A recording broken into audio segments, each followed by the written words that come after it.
सचिन सायली को पूछता है कि ये बेड पे तू चटाई क्यों बिछा रही है।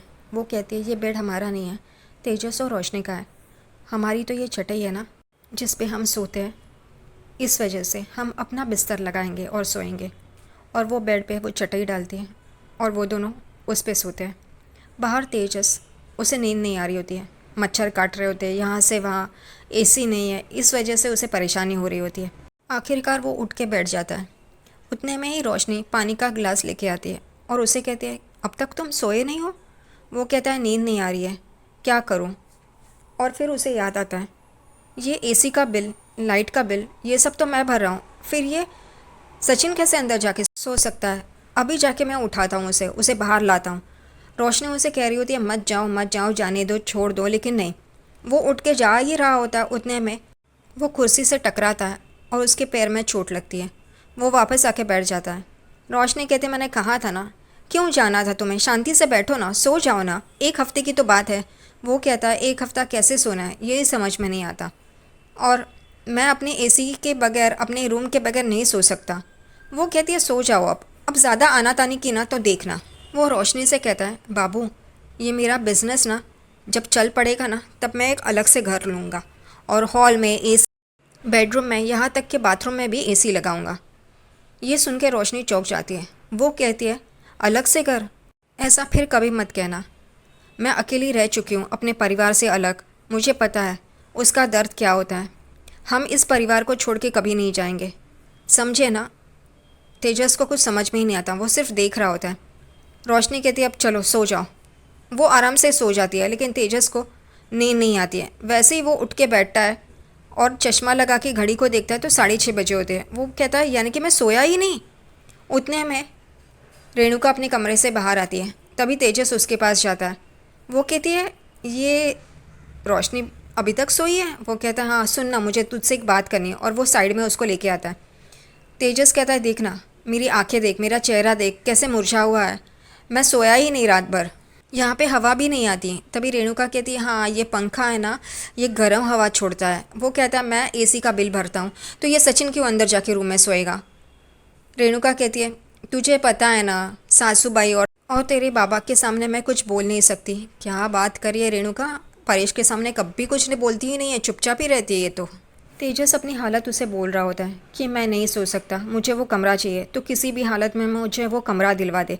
वो कहती है एक काम करते हैं, हम दोनों बाहर सोते हैं, तू हमारे कमरे में सो। वो कहता है हाँ चलेगा, तुझे तो वैसे भी आदत है ना। रेणुका तेजस को देखती है। तेजस कहता है मैं ऐसे शक्ल लेके अगर शोरूम में गया तो लोग क्या समझेंगे, और अगर लोग मुझसे सवाल पूछेंगे तो मैं जवाब कैसे दे पाऊँगा, इसका क्या संबंध है, यही समझ में नहीं आता। फिर भी चलो ठीक है। वो कहता है कि मैं तैयार होता हूँ, मुझे जाना है। वो कहती है हाँ जल्दी तैयार हो, और वो वहाँ से चला जाता है तेजस। रेणुका रोशनी को देखती है कि वो कितनी शांति से सोई हुई है। यहाँ पे सब लोग नाश्ता कर रहे होते हैं और तेजस टेबल के यहाँ ही सोता है। सचिन कहता है बाबा, ए बाबा, इतने ज़ोर से चिल्लाता है कि एकदम तेजस उठता है। वो कहता है ये देखना कैसे सोया है, जैसे स्कूल में किसी ने सुलाया है। तेजस एकदम से उस आवाज़ से उठा और एकदम खड़ा होता है और कहता है ये देखिए ये बहुत अच्छा है, ये इसकी वारंटी ऐसी है वैसी, और सब लोग हंसने लगते हैं, सब लोग देखने लगते हैं। आकाश तेजस को बोलता है तू क्या घर से ही बिजनेस करेगा क्या, शुरू कर दिया तूने यहाँ पे ही सब कुछ बेचना। वो एकदम से बैठ जाता है। उतने में रेणुका वहाँ पे आती है। तो क्या मेरे बेटे की नींद पूरी नहीं हुई है, उसे शोरूम भी तो जाना है, वो अब क्या कमाने लगा है। तभी परेश कहता है तो क्या हुआ। रेणुका कहती है उसे एसी के बगैर, उसके रूम के बगैर उसे ठीक तरह से नींद नहीं आती, और ये सचिन क्या गाड़ी में भी तो सो सकता है, उसको आदत है। परेश कहता है जो तय किया है वही होगा। तेजस बाबा को बोलता है मैं ऐसे तो नहीं जा सकता ना, मुझे मेरा रूम चाहिए। गुस्से से रेणुका साइली को बोलती है तू क्या खड़ी खड़ी कर रही है, जा मेरे लिए कुर्सी लेके आ। और वो हो काकू करके कुर्सी लेके आती है काकू के लिए। वो भी बैठ जाती है। साइली उसे नाश्ता परोस रही होती है तो वो उसे हाथ दिखाती है और कहती है मैं ले लूँगी। परेश तेजस को पूछता है तेरे शोरूम की तैयारी हो गई। तो वो कहता है हाँ सब तैयारी हो गई, सब पेमेंट हो गया है, लेकिन इनॉग्रेशन के लिए कौन आएगा ये तय नहीं हुआ है। सब लोग उसकी तरफ देखने लगते हैं तो तैयारी कैसी हुई है और क्या किया है इसने, सब लोग उस पर चर्चा करने बैठ जाते हैं। परेश पूछता है तूने कुछ सोचा है। तभी रोशनी कहती है हम सोच रहे हैं कि किसी एक्टर को बुलाए। और तेजस भी कहता है हाँ तो बड़ा एक्टर आएगा तो प्रमोशन भी होगा, उनके फॉलोवर्स हमारे यहाँ पे आएंगे। उतने में रिया कहती है लेकिन वो पैसे कितने लेंगे ये पता है ना। और ये सुन के परेश एकदम शॉक हो जाता है। वो रिया को पूछता है अंदाज़ा कितने पैसे लेते हैं। रिया कहती है जितना बड़ा एक्टर उतने ज़्यादा पैसे। तभी वो तेजस को पूछता है ये ज़रूरी है क्या किसी एक्टर को बुलाना। वो कहता है हाँ, प्रमोशन होगा ना और उनके सारे फॉलोवर्स हमें मिल जाएंगे। यहाँ रोशनी भी वही कहती है क्योंकि वो बड़े एक्टर्स आएंगे तो ज़्यादा से ज़्यादा बिक्री भी तो होगी। फिर रोशनी कहती है हम बड़ा एक्टर नहीं लेंगे, ऐसे लेंगे जो ज़्यादा पैसे ना ले। परेश कहता है फिर भी कितना ले सकते हैं। तेजस कहता है 5 से 10 लाख। ये सुन के परेश, रेणुका, साइली और सचिन एकदम से चौंक जाते हैं। परेश कहता है क्या इतने? वो कहता है हाँ बाबा इतने तो लगेंगे ही। साइली कहती है काका मुझे ऐसे लगता है कि ये बिज़नेस जैसा है ना वैसा ही कोई बिज़नेस वाला अगर इसका इनॉग्रेशन करे तो वो अच्छा रहेगा ना। तुरंत रोशनी साइली की बात काटती है और उसे कहती है अगर ऐसे ही सेम बिज़नेस करने वाले को बुलाएंगे ना तो वो हमारा कॉम्पिटिटर होगा और वो क्यों आएगा और किस वजह से आएगा। साइली चुप हो जाती है। परेश रोशनी को कहता है साइली सही बोल रही है। रोशनी का मुंह देखने जैसा होता है। परेश कहता है ये 5-10 लाख रुपया जो तुम उस इंसान को देने वाले हो उससे अच्छा उससे तुम अपने दुकान के लिए ही कुछ कर सकते हो ना, इतना क्यों बर्बाद करना है पैसा। रेणुका का भी चेहरा देखने जैसा होता है क्योंकि उसे लगता है कि उसे इनॉग्रेशन के लिए रिबन काटने के लिए बोलना चाहिए, लेकिन ये तेजस और रोशनी तो कुछ बोल नहीं रहे हैं। उतने में सचिन तो चुप नहीं बैठने वाला, वो शुरू हो जाता है तू ऐसा क्यों नहीं करता है, तू आई आजी या तेरी बाइकों को क्यों नहीं बोलता ये रिबन काटने के लिए। ये सुन के रेणुका को बहुत अच्छा लगता है कि उसका नाम लिया है, लेकिन तेजस और रोशनी चुप होते हैं, वो लोग कुछ नहीं बोलते हैं।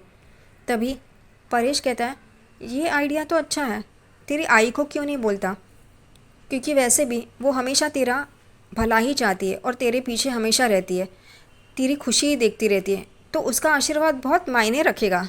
सचिन भी बोलता है कि ये हमेशा तुझे सपोर्ट करती रहती है, हमेशा तेरे बारे में ही सोचती रहती है, तो इससे ज़्यादा अच्छा और कौन हो सकता है। और तू बाहर के इंसान को 5-10 लाख रुपए देगा, उसे रिबन काटने के लिए बोलेगा, वो थोड़ी ना तेरा भला चाहेगा, वो तुझे थोड़ी ना आशीर्वाद देगा, वो तो रिबन काट के अपने पैसे लेके चला जाएगा। तेरा धंधा 1 हफ्ता चल रहा है, 1 दिन चल रहा है, 1 महीना चल रहा है, उसे क्या परवाह है।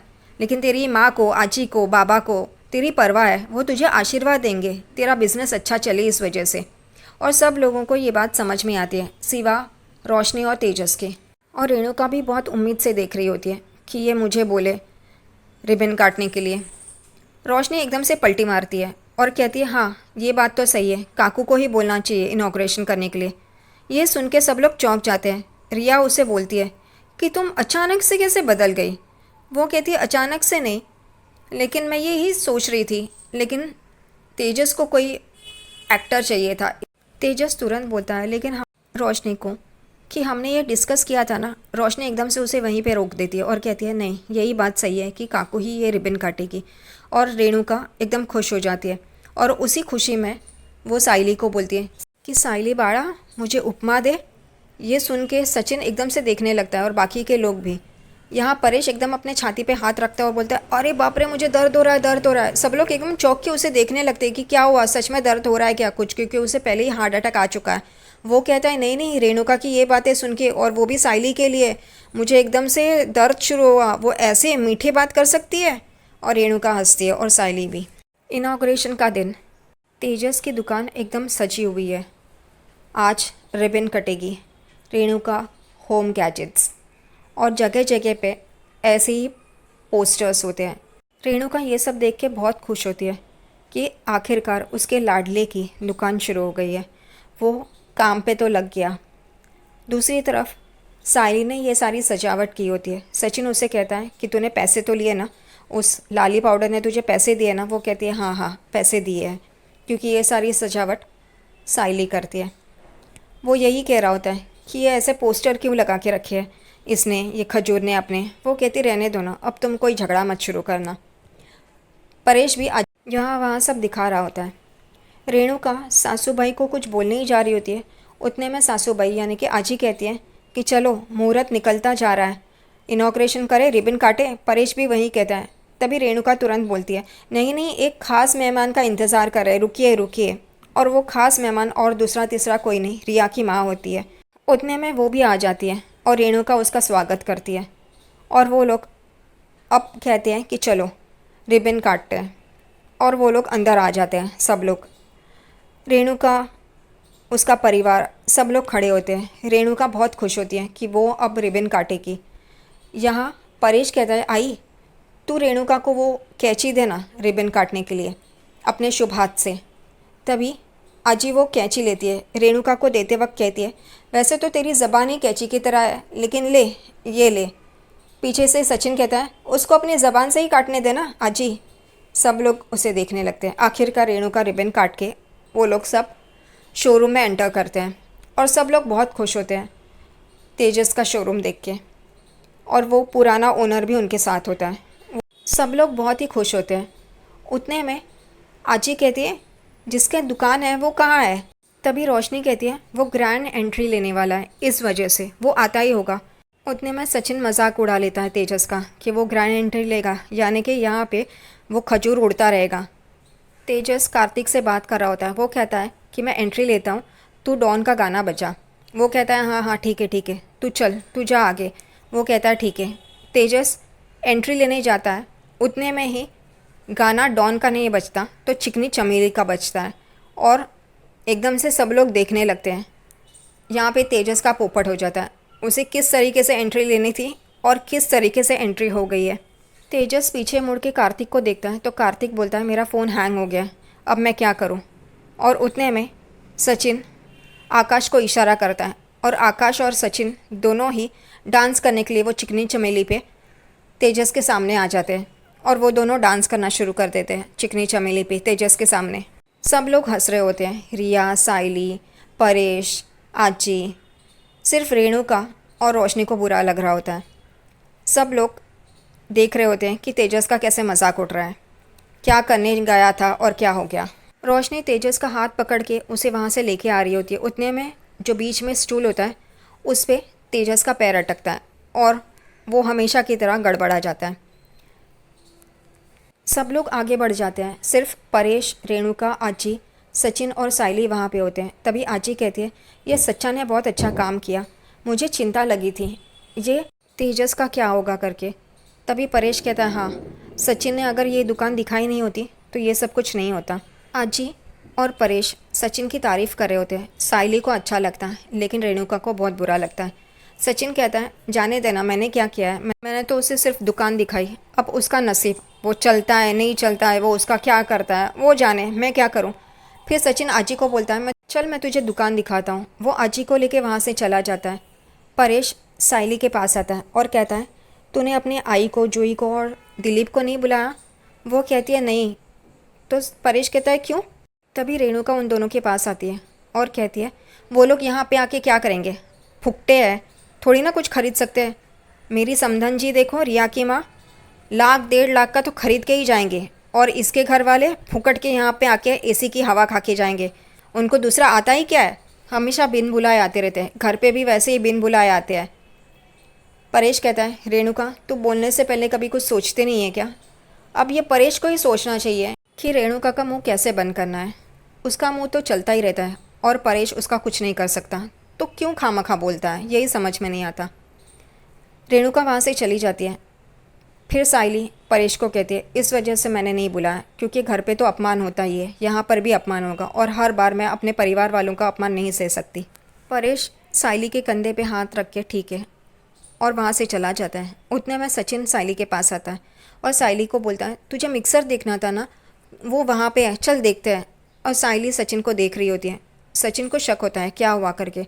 वो बोलता है, क्या हुआ तुझे, तू ठीक है ना? वो कहती है, हाँ। और सचिन साइली को वो मिक्सर दिखाने के लिए लेके जाता है।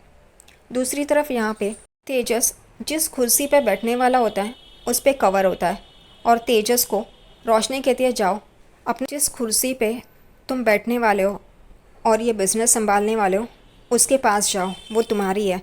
तेजस उसके पास आता है, उस कुर्सी पे जो कवर होता है वो निकालता है और अपनी कुर्सी को गोल घुमाता है और एकदम शान से आके उस कुर्सी पे बैठता है। सब परिवार वाले ये देख के ताली बजाते हैं।